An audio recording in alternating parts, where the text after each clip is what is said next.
وعلى آلك وأصحابك يا حبيب الله الصلاة والسلام عليك يا نبي الله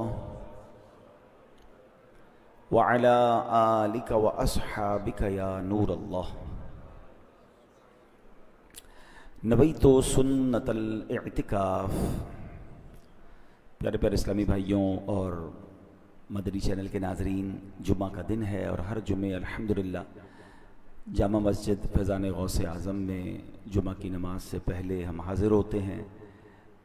قرآن کی باتیں یہ ٹاپک ہوتا ہے ہمارے بیان کا۔ کچھ قرآن پاک کے بارے میں جانتے ہیں، کچھ آیتیں شامل کرتے ہیں، اس کا ترجمہ، تفسیر اور اس بارے میں کچھ پیغام قرآن سے لینے کی کوشش کرتے ہیں۔ سب سے پہلے درود پاک کی فضیلت پر مشتمل حدیث پاک، فرمان آخری نبی رسول ہاشمی صلی اللہ تعالیٰ علیہ وسلم ہے، بے شک تمہارے نام پہچان کے ساتھ مجھ پر پیش کیے جاتے ہیں، لہٰذا مجھ پر احسن یعنی بہترین الفاظ میں درود پاک پڑھو۔ یعنی پیارے آقا کی بارگاہ میں ہمارے نام کے ساتھ درود پیش کیے جاتے، تو بہترین انداز میں، اچھے انداز میں، عشق و محبت کے انداز میں ہمیں درود پاک پڑھنا چاہیے۔ کیا خوبصورت اشعار صلاۃ السلام کے ہیں نا، کعبے کے بدر الدجا تم پہ کروڑوں درود، طیبہ کے شمس الضحیٰ تم پہ کروڑوں درود، تم سے جہاں کا نظام تم پہ کروڑوں سلام، تم پہ کروڑوں ثنا تم پہ کروڑوں درود۔ تو کثرت سے درود پاک پڑھتے رہا کریں، اور پھر ماشاءاللہ جب جمعہ کے دن آتا ہے تو یہ اسپیشل دن ہوتا ہے، یہ خاص دن ہوتا ہے درود پاک پڑھنے کا، تو اس میں ہمیں کثرت سے درود پاک پڑھنی چاہیے۔ حدیث پاک کا مضمون ہے، جو جمعہ کے دن 200 بار درود پاک پڑھے اس کے 200 برس کے گناہ معاف کر دیے جاتے ہیں۔ آئیے مل کر درود پاک پڑھ لیں۔ صلو علی الحبیب صلی اللہ تعالی علی محمد صلی اللہ علیہ وسلم۔ آج قرآن پاک کی کون سی آیت ہے؟ آج پارہ 1 ہے، سورہ بقرہ ہے، آیت نمبر 106 اور 107۔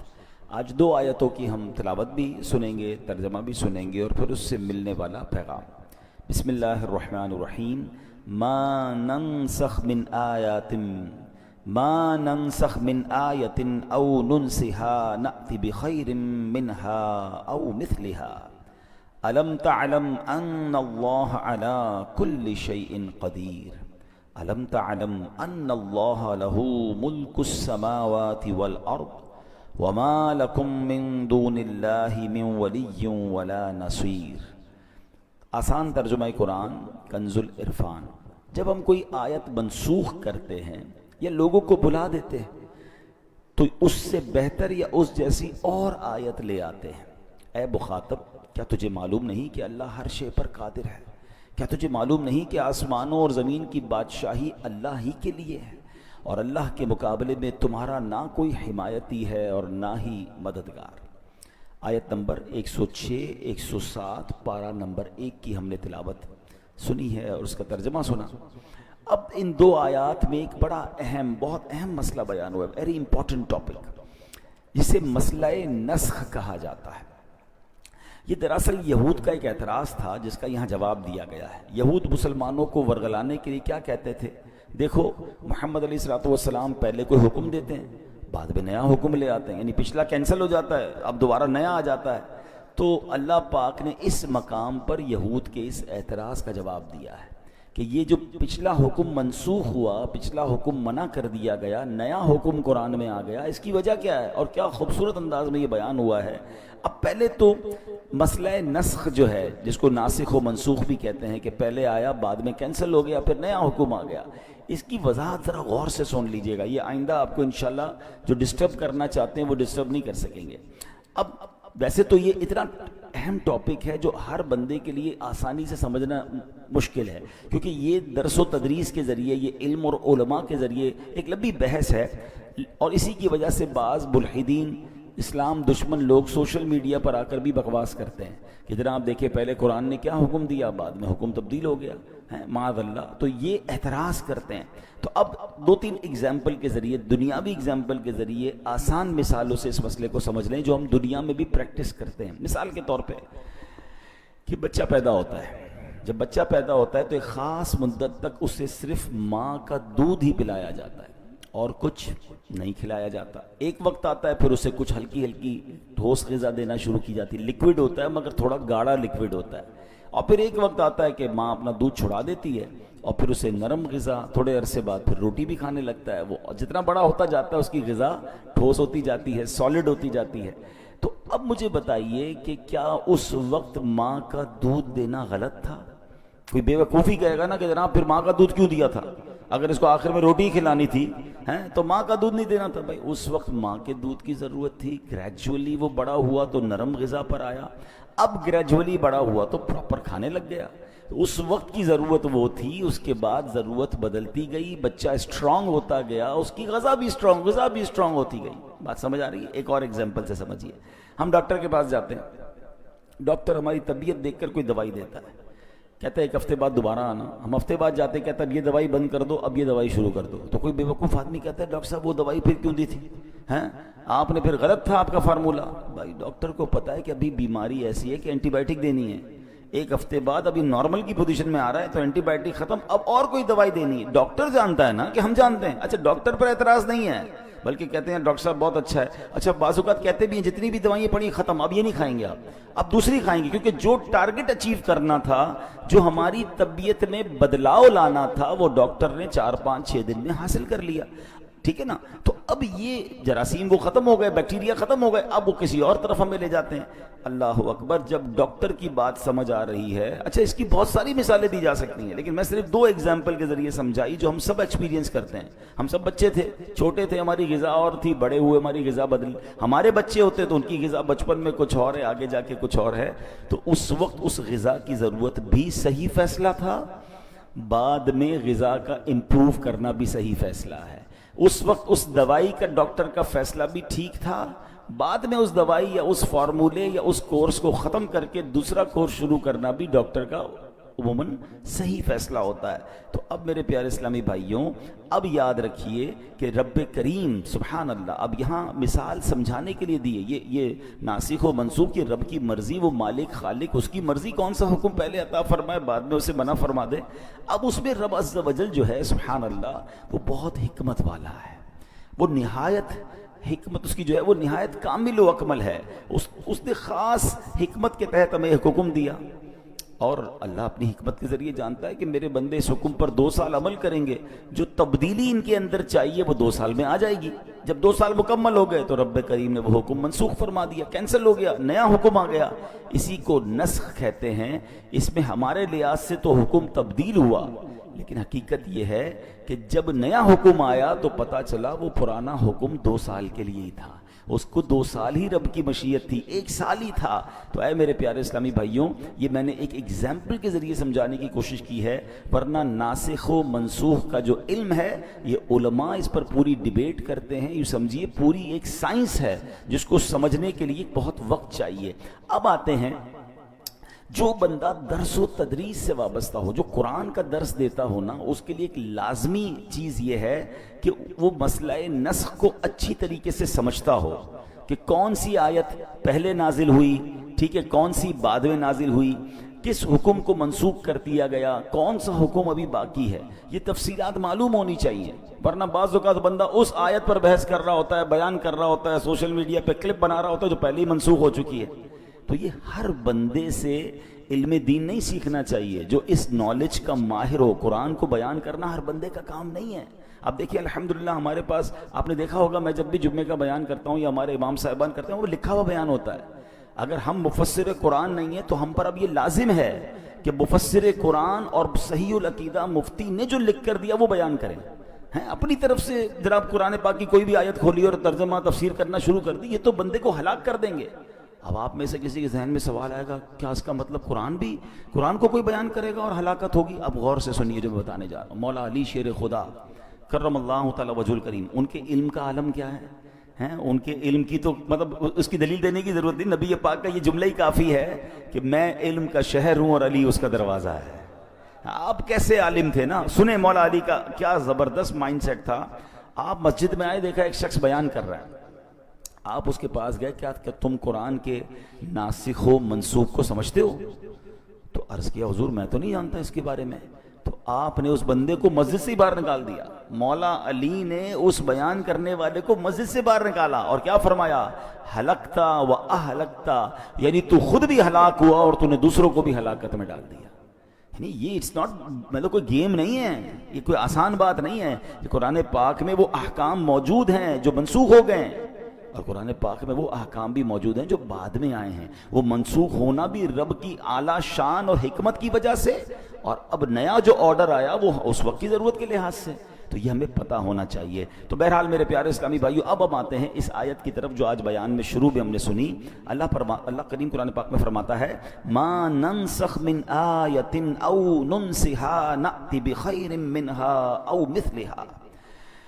اور جب ہم کوئی آیت منسوخ کرتے ہیں یا لوگوں کو بھلا دیتے ہیں تو اس سے بہتر اس جیسی اور آیت لے آتے ہیں۔ یعنی اللہ پاک جو بھی حکم منسوخ فرماتا ہے اس کی جگہ ایسا حکم نازل فرماتا ہے جو پہلے والے حکم سے زیادہ آسان، بندوں کے حق میں زیادہ ثواب والا، اس سے بہتر ہوتا ہے، یا اسی کی مثل نیا حکم نازل فرما دیتا ہے۔ یاد رکھیں کہ یہ ناسخ اور منسوخ، یعنی یہ منسوخ فرمانا جو ہے یہ کوئی عیب نہیں ہے، معاذ اللہ یہ کسی جہالت کی وجہ سے نہیں ہے، بلکہ اللہ قرآن میں فرماتا ہے الم تعلم ان اللہ علی کل شیء قدیر، اے مخاطب کیا تجھے معلوم نہیں کہ اللہ ہر شے پر قادر ہے۔ سبحان اللہ، یعنی یہ حکم کا بدلنا، اس کائنات کا نظام حکمت سے چلانا اسی لیے ہے کیونکہ اللہ ہر چیز پر قدرت رکھتا ہے۔ یہ اس کی قدرتوں کا نشان ہے کہ وہ رات کو بدل کر دن بنا دیتا ہے، دن کو بدل کر رات بنا دیتا ہے، بہار کو خزاں میں تبدیل فرما دیتا ہے، خزاں کو بہار بنا دیتا ہے، سمندر کو بخارات اور بخارات سے بادل اور بادل سے بارش برسا کر پھر سمندر بنا دیتا ہے۔ جیسے کائنات میں ہونے والی ان تبدیلیوں میں اللہ پاک کی قدرتوں کا نشان ہے، یوں ہی حکمت کے تحت بندوں کی بھلائی کے لیے احکام منسوخ فرمانا، ان کی جگہ نئے احکام لانا، یہ بھی اس کی قدرتوں کا نشان ہے۔ مزید فرمایا الم تعلم ان اللہ لہ ملک السماوات والارض، کیا تجھے معلوم نہیں کہ آسمانوں اور زمین کی بادشاہی اللہ ہی کے لیے ہے۔ یعنی یہ مت سمجھ لینا کہ رب کریم کا بندوں کی بھلائیوں کا یوں خیال فرمانا کسی محتاجی کے سبب ہے، نہیں نہیں، وہ مالک کریم ہے۔ زمین اور آسمان اور اس کے درمیان جو کچھ ہے سب کا وہی مالک ہے، وہ ایسا مالک ہے کہ اس جیسا اور کوئی نہیں۔ زمین و آسمان میں اس کا حکم نافذ ہے، لہٰذا وہ جو چاہے اپنے بندوں کو حکم ارشاد فرمائے۔ بندوں کا کام اعتراض کرنا نہیں، بندوں کا کام حکم ماننا ہے، لبیک کہنا ہے۔ لہذا نسخ پر اعتراض مت کرو، جو حکم دیا جا رہا ہے اس پر عمل کرو۔ اور یاد رکھو، اب آیت کا اگلا حصہ سنیں، وَمَا لَكُم مِّن دُونِ اللَّهِ مِن وَلِيٍّ وَلَا نَصِيرٍ، اور اللہ کے مقابلے میں تمہارا نہ کوئی حمایتی ہے اور نہ ہی مددگار، یعنی اللہ پاک کے مقابلے میں تمہارا کوئی مددگار نہیں ہے، نہ کوئی دوست ہے، بس اللہ کے احکام کو مضبوطی سے تھام لو۔ اے میرے پیارے اسلامی بھائیوں، اب ذرا آگے چلتے ہیں، اس آیت کو اور مزید ایلوبریٹ کرتے ہیں اور اس کی خوبصورت موتی تلاش کرتے ہیں۔ اللہ فرماتا ہے الم تعلم ان اللہ لہ ملک السماوات والارض، کیا تجھے معلوم نہیں کہ آسمانوں اور زمین کی بادشاہی اللہ ہی کے لیے ہے؟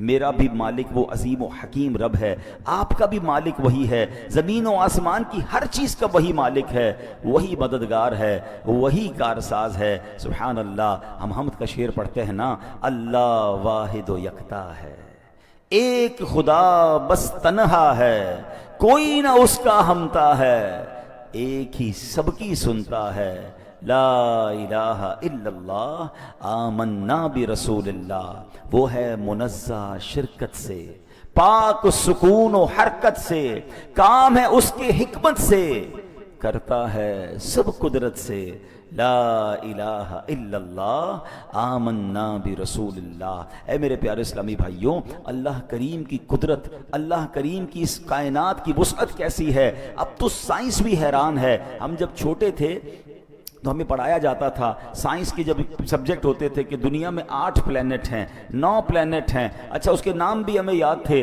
ہم یہی سمجھتے تھے ایک زمین ہے، ایک چاند ہے، ایک سورج ہے، ایک مارس ہے، پھر پلوٹو ہے، اور جناب یہ 7-8 سیاروں پر بس یہ دنیا قائم ہے، جیسے ہمارا پلینٹ ہے ایسے 8 ہیں۔ سائنس کی عقل وہیں تک پہنچی تھی، اور اس کے بعد اب سائنس نے بتایا نہیں جناب ابھی تو بہت ساری کہکشائیں ہیں۔ تھوڑا معاملہ آگے بڑھا تو سائنس کی وہ تھیوری بھی کینسل ہو گئی، کہتے یہ ایک کہکشاں نہیں ہے، یہ تو اربوں کہکشائیں ہیں، اور جناب ہماری زمین تو اس پوری دنیا میں ایک نقطے کی حیثیت بھی نہیں رکھتی ہے، ہم اپنی دنیا کو پوری نہیں دیکھ پا رہے۔ ہم کبھی کسی ملک میں جاتے ہیں تو حیران ہو جاتے ہیں کہ یا اللہ تیری قدرت ایسی، یہ پہاڑ ایسے، یہ آبشار ایسے، اتنی وسعت دنیا میں موجود ہے کہ راؤنڈ گلوب ٹریول کرنا مشکل ہے۔ مگر جو تھوڑا سا سائنس کو اور اس کائنات کو دیکھ رہے ہیں یا اس پر سرچ کرتے ہیں تو پتہ چلتا ہے کہ اگر اس پوری کائنات کی کوئی ڈرائنگ ہوتی تو اس ڈرائنگ میں ایک بہت چھوٹا سا ٹائنی سا اگر کوئی نقطہ ہے تو یہ ارتھ بنتی ہے جہاں اربوں لوگ بستے ہیں۔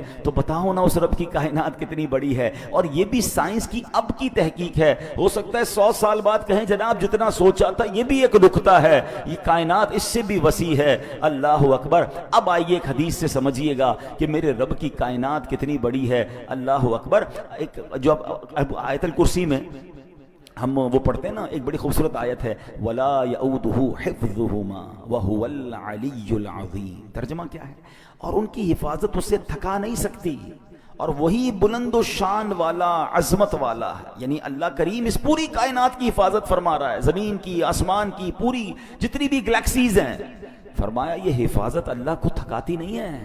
ہاں وہ ایسا قادر ہے، وہ ایسا مالک ہے۔ علامہ قرطبی رحمۃ اللہ تعالی علیہ نے تفسیر قرطبی میں ایک روایت ذکر کی ہے، اب ذرا غور سے سنیے گا۔ کہتے ہیں ایک فرشتہ ہے اللہ کا جس کا نام ہے حزقائیل، اس کے 18,000 پر ہیں، اور ہر پر کی جو لمبائی ہے نا اس کی وڈتھ کتنی ہے؟ فرمایا 500 سال کی راہ ہے، یعنی 500 ایئرز۔ اگر کوئی ہارس رائڈر گھوڑا دوڑائے وہ جتنا ٹریول کرے گا اتنی لمبائی ایک پر کی ہے، اور 18,000 پر ہیں، ٹھیک ہے۔ تو اب اس کے دل میں خیال آیا کہ یا اللہ میں تیرے عرش کا نظارہ کرنا چاہتا ہوں۔ ہمارے یہاں بھی کچھ لوگ ہوتے ہیں کہتے ہیں ورلڈ ٹور کرتے ہیں، ذرا دیکھ کے آتے ہیں اللہ کی دنیا کتنی بڑی ہے، جاتے ہیں لوگ ٹریول پہ۔ اس فرشتے کو یہ شوق ہوا کہ میں اللہ کے عرش کا ایک چکر لگا لوں۔ پر کتنے؟ 18,000 پر۔ ہر پر کتنا بڑا وہ آپ نے سن لیا، 500 ایئرز گھوڑ سوار گھوڑا دوڑائے، اتنا بڑا پر۔ جب یہ فلائی کرتا ہوگا تو سپیڈ آف ٹریولنگ کا کیا عالم ہوگا؟ اللہ اکبر۔ اب جب اس کو اجازت دی گئی تو اس نے عرش اعظم کے چکر لگانا شروع کیا۔ روایت میں آتا ہے 20,000 سال تک وہ اڑتے رہے، 20,000 ایئرز تک عرش کا چکر کمپلیٹ نہیں ہوا۔ اللہ اکبر۔ اللہ پاک نے اس کے پر ڈبل کر دیے، 18,000 تھے 36,000 کر دیے، طاقت بھی دگنی کر دی، اسپیڈ بھی ڈبل کر دی ہیں۔ اب غور کریں کتنی اسپیڈ بڑھ گئی۔ فرمایا مزید 30,000 سال تک وہ اڑتے رہے، مگر عرش الہی کا پورا راؤنڈ نہ کر سکے، اللہ کے عرش کو پورا کمپلیٹلی نہ دیکھ سکے۔ اللہ اکبر۔ جب حضرت حزقائیل کو رب نے فرمایا اے حزقائیل 50,000 سال ہو گئے نا، 20,000 ایئرز پہلے، 30,000 ایئرز بعد میں، 50,000 ایئر بعد اللہ فرماتا ہے اے حزقائیل تم قیامت تک اڑتے رہو، میرے عرش کا چکر نہیں لگا سکو گے، میرے عرش کا مکمل راؤنڈ نہیں کر سکو گے۔ حضرت حزقائیل اللہ کی بارگاہ میں عرض کرتے ہیں سبحان ربی العالی، میرا رب بلند و بالا ہے۔ اے میرے پیارے اسلامی بھائیوں، یہ ہے میرے رب کی شان، یہ ہے اس کی قدرت کی وسعت، اور یہ ہماری سوچ سے ورا ہے۔ اب جو سائنس کے اسٹوڈنٹ ہیں نا ان کو یہ بات اب سمجھ آنے لگی ہے کہ what is beyond the imagination. کچھ لوگوں کو ہم پہلے کہتے تھے نا کہ اللہ کی قدرت سمجھ میں نہیں آ سکتی، تو بحث کرتے تھے یار سمجھ میں تو ہر چیز آتی ہے، تھیوری ہونی چاہیے، سائنس ہونی چاہیے، everything will be possible. آپ بتائیں، ہمیں سمجھائیں۔ ہم کہتے قدرت سمجھ نہیں آتی۔ کوئی کہتا جناب اب یہ فلاں چیز بتائیں جنت میں نعمتیں کیسی ہوں گی، ہم کہتے ہیں بیونڈ امیجنیشن، کیونکہ حدیث پاک میرے آقا نے فرمایا نہ کسی آنکھ نے دیکھا، نہ کسی کان نے سنا، نہ کسی دل کا گمان گزرا۔ یعنی جنت کی نعمتیں ایسی ہیں جس کے بارے میں آپ سوچ بھی نہیں سکتے، سوچ سے بڑھ کر اللہ نے وہ نعمتیں دی ہیں۔ تو ذرا زیادہ پڑھ لکھ لیتا ہے نا آدمی، وہ کہتا ہے ایسا کیسے ہو سکتا ہے, کچھ تو ہوگا, امیج تو بنانے دیں, سوچنے تو دیں. اب سائنس نے پروف کر دیا کہ آج سے 50 سال پہلے جو سائنس سوچتی تھی اس سے جناب سب کچھ باہر نکل گیا. اب بلیک ہول دریافت ہوئے, اب کہکشائیں دریافت ہوئیں, اور سائنس کہتی پچھلی ساری تھیوری بیکار, جناب دنیا تو اس سے بہت بڑی ہے. اب ہو سکتا ہے اگلے 50-100 سال بعد آپ کو کہا جائے کہ 2025 میں جو ہم بات کرتے تھے وہ ساری باتیں غلط تھیں, دنیا اس سے بھی بڑی ہے. اور ایسا ہی ہے میرے رب کی کائنات کے کناروں کو, اس کی وسعتوں کو کون دیکھ سکتا ہے. تو یہ بات ہمیں سبحان اللہ قرآن و حدیث کے ذریعے مل رہی ہے کہ میرا رب کتنا عظیم ہے. بے ساختہ زبان سے نکلتا ہے سبحان ربی العالی, اللہ اکبر. بس ایک دل میں الحمدللہ, وہ اس کو کہتے ہیں نا ایمان کی, جو جس کو کہیں کہ یہ ہمارے ایمان کی طاقت اور ایمان کا یقین ہونا چاہیے کہ میرا رب سبحان اللہ یہ تو جتنی بڑی کائنات ہے نا, وہ چاہے تو کن فرما کر ایسی ہزارہا دنیایں اور بنا سکتا ہے. ہاں یاد رکھیے ان اللہ علی کل شیء قدیر. تو اے میرے پیارے اسلامی بھائیوں, اب ہمارے دل کو ڈھارس بن رہی ہے نا کہ جب ایسے عظیم مولا کے ہم بندے ہیں نا, تو پھر چھوٹے چھوٹے معاملات میں گھبرایا نہ کریں. ہاں ہمارے لیے بعض اوقات معاملہ بڑا ہوتا ہے, میرے رب کے لیے کچھ بھی نہیں ہے. ہاں کیوں کر نہ میرے کام بنے غیب سے حسن, کیوں کر نہ میرے کام بنے غیب سے حسن, بندہ بھی ہوں تو کیسے بڑے کارساز کا. اس عظیم مولا کا بندہ ہو کر پھر ہم گھبراتے ہیں, پھر ہم ٹینشن میں آ جاتے ہیں, پھر ہم دنیا والوں کے چکر لگاتے ہیں. زندگی کا ایک اصول بنا لیں, اپنے کام سپرد کریں اپنے رب کے. پرابلم میں آ گئے کہ اللہ مالک ہے, وہ اللہ ہے ہی, جب مالک ہی وہی ہے, کریم بھی وہی ہے, خالق وہی ہے, اس پوری کائنات کو چلا رہا ہے, تو میرے پرابلمز اس کے لیے کچھ بھی نہیں ہیں. بس پرابلم یہ کہ میرا اس سے کنیکشن لوز ہو جاتا ہے, میرا رابطہ کم ہو جاتا ہے, میرا بھروسہ ہل جاتا ہے, یقین شیک ہو جاتا ہے.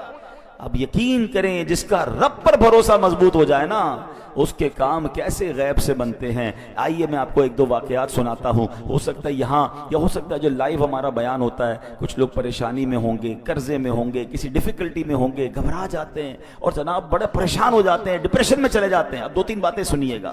جو اللہ پر بھروسہ رکھتے ہیں نا, اللہ سے مدد مانگتے ہیں, دیکھو ان کے کام کیسے بنتے ہیں. خادم رسول حضرت انس بن مالک رضی اللہ تعالیٰ فرماتے ہیں, نبی پاک علیہ الصلوۃ والسلام نے فرمایا ایک صحابی بہت متقی اور پرہیزگار تھے, تجارت کیا کرتے تھے, ایک ملک سے دوسرے ملک مال لے جاتے تھے, دوسرے ملک سے مال لے کر آتے تھے.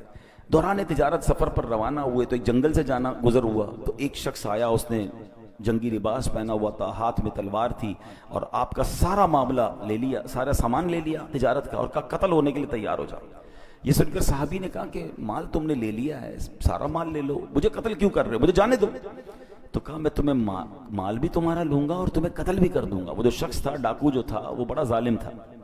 اتنا کہنے کے بعد تو جب ڈاکو آگے بڑھا تو آپ نے کہا ٹھیک ہے, اب تم مجھے مارنے کا ارادہ کر ہی چکے ہو, تو مجھے 2 رکعت نفل پڑھنے دو, مرنے سے پہلے میں اللہ کی بارگاہ میں سجدہ کرنا چاہتا ہوں, تو 4 رکعت پڑھنے دو. اس نے کہا ٹھیک ہے چلو, قتل تو کرنا ہی ہے, تو میں مال تو لے چکا ہوں, تمہاری خواہش پوری کرتا ہوں. وضو کیا, 4 رکعت نفل پڑھی, اور سجدے کی حالت میں اللہ کی بارگاہ میں دعا کی, یا ودود یا ذا العرش المجید یا فعال لما یرید اسألک بعزک الذی لا یرام وملکک الذی لا یضام وبنورک الذی ملأ ارکان عرشک ان تکفینی شر هذا اللص یا مغیث اغثنی یا مغیث اغثنی یا مغیث اغثنی. صحابی رسول نے یہ دعا کی, ترجمہ دیکھیں کیسا پیارا ہے.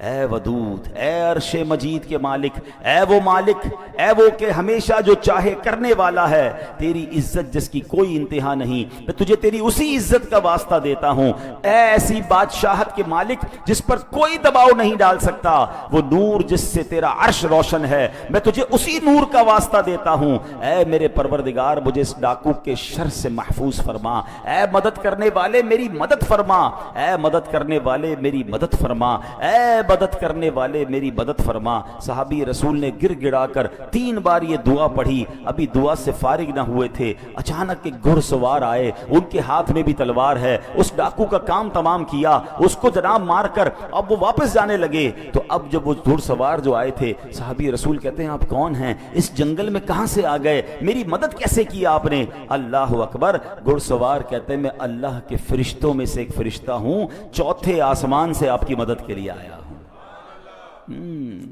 ہمیں لگتا ہے کہ کون مدد کرے گا، میں تو پھنس گیا، مجھے تو گھیر لیا گیا، مجھے تو دبا دیا گیا، دیوار سے لگا دیا گیا ہے، قرضہ میرا بڑھ گیا ہے، سارے لوگ میرے پیچھے پڑ گئے، میں کیسے نکلوں گا؟ ہم کیوں بھول جاتے ہیں؟ کیوں کر نہ میرے کام بنے غیب سے حسن. بندہ بھی ہوں تو کیسے بڑے کارساز کا، پہلے یہ مانو تو صحیح میں اللہ کا بندہ ہوں. یہ ساری دنیا میرے خلاف ہو جائے، اگر رب کی مدد میرے ساتھ ہے تو کوئی کسی کا کچھ بگاڑ نہیں سکتا ہے. وَتُعِزُّ مَن تَشَاءُ وَتُذِلُّ مَن تَشَاءُ.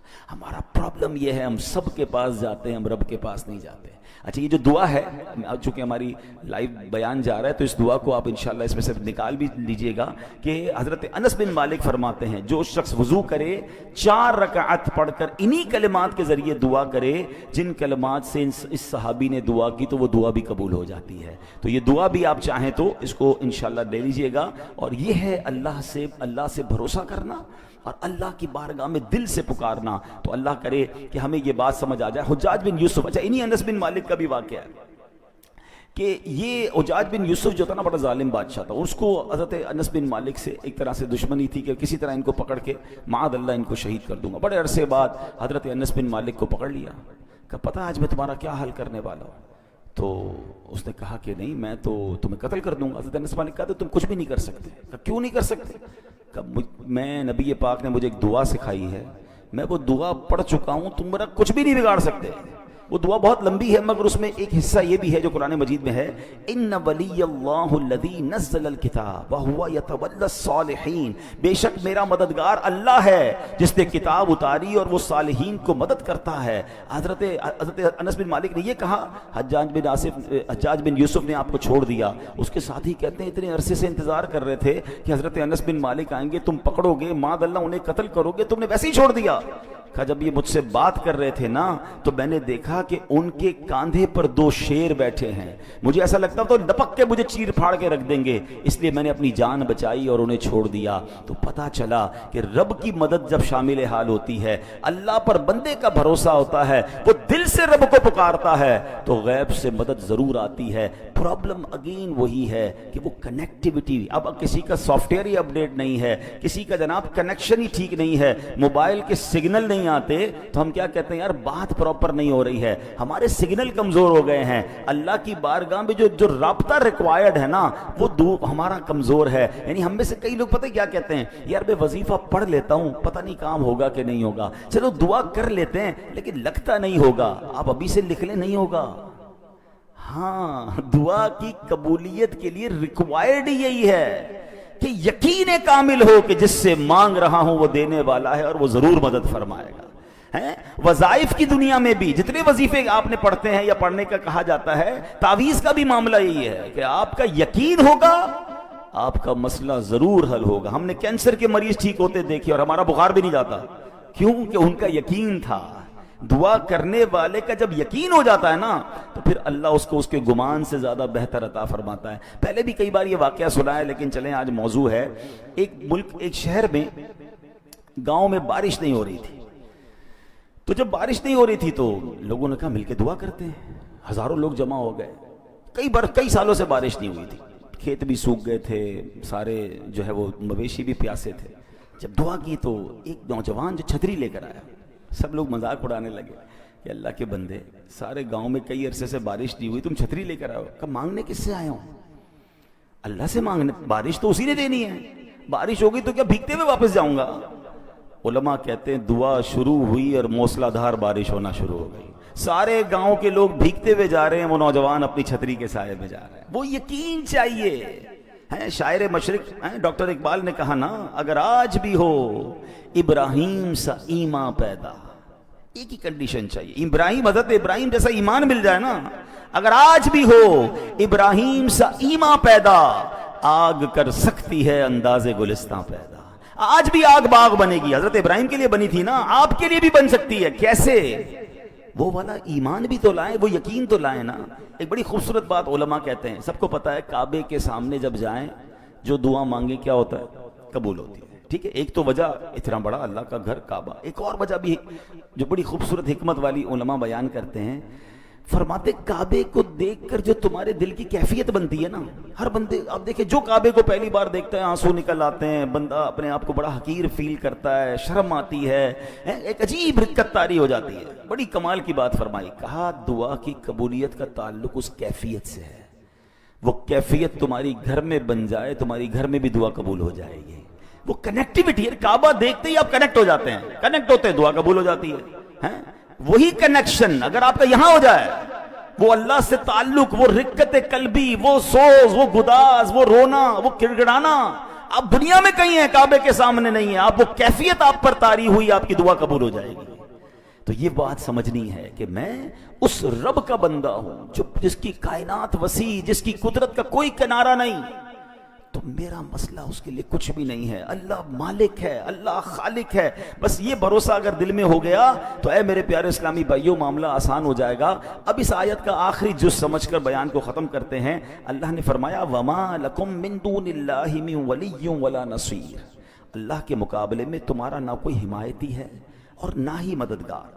اب ایک سادہ سا سوال ہے، قرآن تو کہہ رہا ہے کہ اللہ کے علاوہ جو ہے، اللہ کے مقابلے میں تمہارا کوئی مددگار نہیں، مگر اگر میں آپ سے پوچھوں کہ کیا دنیا میں کسی سے مدد نہیں لیتے، تو آپ کہتے ہیں ہم تو روز مدد لیتے ہیں، کھانا کوئی کھلاتا ہے، پانی کوئی پلاتا ہے، ملازم بھی ہمارا کام کر دیتا ہے، کسی عالم کے پاس جا کر مدد لیتے ہیں کہ ہمارا شرعی مسئلہ بیان کر دیں، تو یہ بھی تو مدد ہے۔ تو پھر اللہ پاک نے کیوں فرمایا کہ وَمَا لَكُم مِّن دُونِ اللَّهِ مِن وَلِيٌّ وَلَا نَصِيرٌ، اللہ کے مقابلے میں تمہارا نہ کوئی حمایتی ہے اور نہ کوئی مددگار۔ اس آیت کو سمجھنا ہوگا، اسی آیت کو انٹرپریٹ کر کے لوگ جو ہے وہ ہمارے عقائد اور دیگر چیزوں کو ڈسٹرب کرتے ہیں۔ اب ذرا سمجھیے، غیر اللہ کی دو قسمیں ہیں، ایک ہے دون اللہ یعنی جو اللہ پاک کے دشمن ہیں، اور دوسری قسم ہے عباد اللہ یا اولیاء اللہ یعنی جو اللہ پاک کے بندے، اللہ پاک کے دوست ہیں۔ اللہ کریم نے جہاں جہاں بھی غیر اللہ کی مدد کا انکار کیا وہاں دون اللہ کا لفظ استعمال ہوا، مطلب یہ کہ اللہ پاک کا کوئی بھی دشمن اللہ پاک کے مقابلے میں کسی کی کوئی مدد نہیں کر سکتا۔ اللہ پاک چاہے تو بندے کو شفا نہیں ملنی تو کوئی غیر اللہ دون اللہ کچھ بھی کر لے بندے کو شفا نہیں ملے گی، اور اللہ پاک چاہے بندے کو شفا ہونی ہے تو کوئی غیر اللہ دون اللہ ساری دنیا مل کر کسی بندے کو بیمار نہیں کر سکتی۔ یہ دون اللہ اور عباد اللہ کا فرق سمجھنا ہوگا۔ اب مثال کے طور پہ قرآن سے ہی مثال سمجھا دیتا ہوں، ٹھیک ہے، تاکہ کلیئر ہو جائے گا۔ ان الذین تدعون من دون اللہ لن یخلقوا ذبابا ولو اجتمعوا لہ، اللہ قرآن میں فرماتا ہے بے شک اللہ کے سوا جن کی تم عبادت کرتے ہو ہرگز ایک مکھی بھی پیدا نہیں کر سکیں گے اگرچہ سب اس کے لیے جمع ہو جائیں۔ اب یہ کون ہے؟ یہاں لفظ کیا استعمال ہوا؟ دون اللہ، اللہ کے سوا ہیں، اللہ کے غیر جو اللہ کے دشمن ہیں وہ ساری دنیا جمع ہو جائے ایک مکھی بھی نہیں بنا سکتے۔ اسی قرآن میں اللہ کیا فرماتا ہے؟ سبحان اللہ، ایک شاندار عبداللہ کی بات ہو رہی ہے۔ وہ کون ہے؟ حضرت عیسیٰ علیہ السلام، اللہ کے بندے ہیں نا، اللہ کے پیغمبر ہیں، اللہ کے پیارے ہیں۔ قرآن فرماتا ہے انی اخلق لکم من الطین کہیئۃ الطیر فَأَنفُخُ فِيهِ فَيَكُونُ طَيْرًا بِإِذْنِ اللَّهِ، میں تمہارے لیے مٹی سے ایک پرندے جیسی شکل بناتا ہوں، پھر اس میں پھونک ماروں گا تو وہ اللہ کے حکم سے فوراً پرندہ بن جائے گی۔ دون اللہ کو چیلنج دیا جا رہا ہے، ساری دنیا مل جاؤ ایک مکھی نہیں بنا سکتے، اور اللہ ہی قرآن میں فرما رہا ہے کہ میرا ایک پیارا ایسا ہے کہ مٹی سے پرندہ بنا کر پھونک مارتا ہے تو مکھی نہیں پورا پرندہ بنا دیتا ہے۔ This is the difference۔ وہی بات ہے کہ قرآن کی ایک آیت پڑھ کے آپ انٹرپریٹ کر دیں کہ دیکھو قرآن کہتا ہے اللہ کے سوا کوئی مددگار نہیں، بالکل اللہ کے سارے دشمن مل جائیں کسی کی کوئی مدد بھی نہیں کر سکتے، کسی کا بگاڑ بھی نہیں سکتے، مگر میرا رب اپنے پیاروں کو، اللہ اپنے حبیبوں کو، اپنے چاہنے والوں کو، اپنے بندوں کو جب چاہے جو اختیار عطا فرمائے۔ ہاں یہ بات ہمیشہ ماننی ہے کہ اگر اللہ کا کوئی پیارا مدد کرتا ہے، اللہ کے کسی پیارے کو اتھارٹی ہے تو وہ رب کی طرف سے ہے، اس کا اپنا کچھ نہیں ہے۔ شرک یہ ہوتا ہے کہ کوئی کہے جناب وہ اپنی مرضی سے عطا فرماتے ہیں، اپنی مرضی سے مدد کرتے ہیں۔ نہیں جناب، الحمدللہ ہمارا عقیدہ یہ ہے ہر ولی، ہر صحابی، ہر نبی وہ اللہ کا محتاج ہے، اللہ کسی کا محتاج نہیں۔ ہاں رب جسے چاہے اختیار دے، رب جسے چاہے اتھارٹی دے، اور یہ قرآن میں جا بجا واقعات موجود ہیں۔ تو اے میرے پیارے اسلامی بھائیوں، اگر قرآن کو عشق رسول، عشق صحابہ، عشق اولیاء کی نظر سے پڑھیں گے تو صحیح عقائد سمجھ سمجھ آئیں گے. تو بہرحال آج کے بیان میں ہمیں دلاسا بھی ملا ہے, اللہ کتنا عظیم مالک ہے یہ بھی سنا ہے. تو اپنے پرابلمز اللہ کے سپرد کر دیں. آخر میں ایک آپ کو وظیفہ بتانا چاہتا ہوں, زندگی میں اس کو یاد کر لیں. اگر آپ کسی پرابلم میں ہیں, بیماری میں ہیں, قرضے میں ہیں, مشکل میں ہیں, ٹینشن میں ہیں, آپ اللہ کی بارگاہ میں قرآن ہی کے ذریعے یہ عرض کرنے کی عادت ڈال دیں, وَأُفَوِّضُ أَمْرِي إِلَى اللَّهِ إِنَّ اللَّهَ بَصِيرٌ بِالْعِبَادِ. یہ آیت کا جز یاد کر لیں اور یقین کریں, جس کو کہتے ہیں نا ٹھنڈک ہو جاتی ہے. اس کا معنی کیا ہے؟ میں اپنے معاملات اللہ کے سپرد کرتا ہوں. اللہ اپنے بندوں کو دیکھ رہا ہے. کوئی آ کے کہتا ہے نا یار میں نے فائل جمع کرا دی ہے وزیر اعلیٰ کے پاس, میں گیا تھا گورنر کے پاس جمع کرا کے آ گیا, بھائی میری بڑی سورس ہے, میں فلاں دفتر میں اپنی فائل جمع کروا کے آیا ہوں. حالانکہ وہ فائلیں پتہ نہیں وہاں دبی جاتی ہیں, پھر بھی تھوڑی بہت تسلی ہو رہی ہوتی ہے ان کو کہ یار فائل فلاں جگہ پہنچ گئی ہے. ہائے ہائے, ہمیں تو رب خود فرما رہا ہے نا, قرآن میں یہ وظیفہ دیا ہے, وَأُفَوِّضُ أَمْرِي إِلَى اللَّهِ. میں اپنے کام اپنے رب کے سپرد کرتا ہوں. اللہ کو کہیں اللہ تھک گیا لوگوں کے پاس, کھائے دھکے, لوگ مدد نہیں کرتے, لوگ مذاق اڑاتے ہیں. ہاں, دنیا والوں کو مت بتائے کرو اپنے مسائل. ہمیں لگتا ہے یہ میرا خیر خواہ ہے, میرا مددگار ہے, آپ کو چائے بھی پلائیں گے, آپ سے باتیں بھی کریں گے. آپ کے جانے کے بعد پیچھے لوگوں سے باتیں کرتے ہیں, آیا تھا میرے پاس فلاں مسئلے میں پھنسا ہوا ہے, اس کا تو یہ پرابلم ہے, اس کا تو یہ مسئلہ ہے. انجوائے کرتے ہیں لوگ. اللہ سے کہو نا, جب خالق ہی وہی ہے, مددگار ہی وہی ہے, وَأُفَوِّضُ أَمْرِي إِلَى اللَّهِ. اللہ میرے سارے کام تیرے سپرد کرتا ہوں. ان اللہ بصیر بالعباد. اللہ اپنے بندوں کو دیکھتا ہے, وہ اپنے بندوں کو دیکھ رہا ہے. اور آپ یقین کریں جب دل سے آپ نے اپنا سب کچھ اللہ کو سپرد کر دیا نا, کہ اللہ میری بیماری بھی تیرے حوالے, میرا کاروبار بھی تیرے حوالے, میری فیملی بھی تیرے حوالے, میرے معاملات بھی تیرے حوالے, جو مجھے ستا رہے ہیں مولا یہ بھی تیرے حوالے, میں نہیں لوں گا بدلہ مالک, میں نے سب تیرے حوالے کیا. تو جو میرے لیے فیصلہ فرمائے میرے مالک میں راضی. اگر تیرا فیصلہ یہ ہے کہ میں دکھ میں رہوں تو مولا میں اس دکھ میں بھی راضی. اے اللہ تیرا فیصلہ یہ ہے کہ میں تکلیف میں رہوں, تو خالق تو مالک, میں اس تکلیف میں بھی راضی. جس دن اس لیول پر آپ پہنچ گئے پھر دیکھیں آپ کے کام کیسے غیب سے بنتے ہیں. ہمارا پرابلم یہ ہے ہم اللہ سے بھی کنڈیشن کرتے ہیں, اے اللہ ایسا بنا دے, اے اللہ ایسا گھر چاہیے, اے اللہ یہ والی زندگی چاہیے. ایک بندہ وہ ہے جو اللہ سے کہتا ہے اللہ جس میں میں راضی مجھے وہ دے دے. جو اللہ والے ہوتے ہیں نا وہ اللہ سے کہتے ہیں مولا جس میں تو راضی میں بھی اس میں راضی. ہاں, جس دن یہ نصیب ہو گیا نا, حضرت ابراہیم نے اللہ سے کہا نہیں تھا آگ بجھا دے, فرشتوں نے آ کر کہا تھا ابراہیم اللہ سے تو کہو نا, ہم سے نہیں کہہ رہے, اللہ سے کہہ دو.